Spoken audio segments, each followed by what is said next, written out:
ये लड़की डर के मारे बिस्तर के नीचे छुपी थी, कांप रही थी और सांस रोककर बैठी थी। अचानक एक टॉर्च जमीन पर गिर गई। अन्ना ने फौरन उसे दूसरी तरफ घुमा दिया। खुशकिस्मती से यह बदमाश उसे नहीं देख पाया। उसने कमरे की लाइट जला दी और अपने घायल बॉस को बिस्तर पर लेटा दिया। बाकी लोग खून के निशान मिटाने चले गए। बस जैक वहीं रुका, बॉस का ध्यान रखने के लिए। जैक ने जैसे ही कुर्सी खींची, उसका बैग नीचे गिर गया। बैग में पड़ा फोन देखकर अन्ना की उम्मीद जागी। उसने एक डंडे से बैग खींचने की कोशिश की, लेकिन डंडा बैग की पट्टी में फंसा नहीं। जब उसने देखा कि जैक किसी काम में उलझा हुआ है, तो अन्ना ने धीरे से अपना आधा शरीर बाहर निकाला और बैग तक पहुंच गई। तभी बॉस का हाथ बिस्तर से लटक गया। डर के मारे अन्ना फिर से अंदर खिसक गई। उसने जल्दी से मैसेज टाइप करना शुरू किया, लेकिन फोन की बैटरी खत्म हो गई। अब अन्ना की उम्मीद भी टूट गई थी।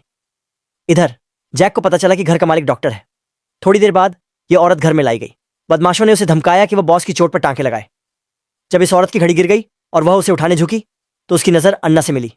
वो समझ गई कि अन्ना ही उसकी और उसके परिवार की आखिरी उम्मीद है। इस औरत ने खुद को संभाला और जल्दी से टांके पूरे कर दिए। इसके बाद उसे और उसके बेटे को एक कमरे में बांध दिया गया। उसका पति, जो बैंक में मैनेजर था, उसे बड़े अच्छे से तैयार किया जा रहा था। बदमाश उसे टाई पहनने में मदद कर रहे थे। अब साफ था कि ये लोग बैंक लूटने वाले थे और यह आदमी उनका रास्ता था।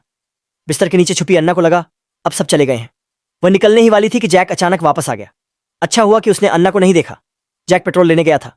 उसकी प्लानिंग थी कि बैंक लूटने के बाद पूरे घर को आग लगा देगा। अब अन्ना समझ गई कि ज्यादा देर तक छुपना मुमकिन नहीं है। तभी एक खिलौना अलार्म क्लॉक लुढ़कता हुआ बिस्तर के नीचे आ गया। अन्ना ने उसे 90 सेकंड पर सेट किया और कमरे की दूसरी तरफ सरका दिया। जैसे ही अलार्म बजा, उसने मौका देखा और तेजी से बाहर निकल गई। धीरे धीरे सीढ़ियां उतरी और जैसे ही दरवाजा खोलने लगी, हैंडल घूम गया। उसे लगा कोई बदमाश ही अंदर आ रहा है, तो वो डर के मारे ऊपर भाग गई और गलती से उसी कमरे में पहुंच गई जहां उसका बॉयफ्रेंड और उसकी मां बंधे हुए थे। वह जैसे ही अपने बॉयफ्रेंड को खोलने लगी, पीछे से आवाज आई। यह आदमी जो नीचे से आया था।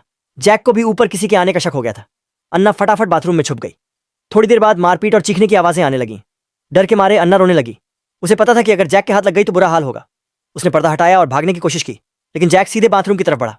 अन्ना ने जैसे तैसे खुद को छुपा लिया, लेकिन ज्यादा देर छुप पाना मुश्किल था। बाहर जैक एक चाकू को गर्म कर रहा था और फिर उसे अपने हाथ पर दबा रहा था। उसके हाथ पर बने हर जलते निशान एक जान लेने की कहानी सुना रहे थे। जब जैक पूरी तरह संतुष्ट हो गया, तो वो वहां से चला गया। अगर आप इस वीडियो का पार्ट 2 देखना चाहते हैं, तो इस वीडियो को लाइक करें और मेरे चैनल को सब्सक्राइब करें।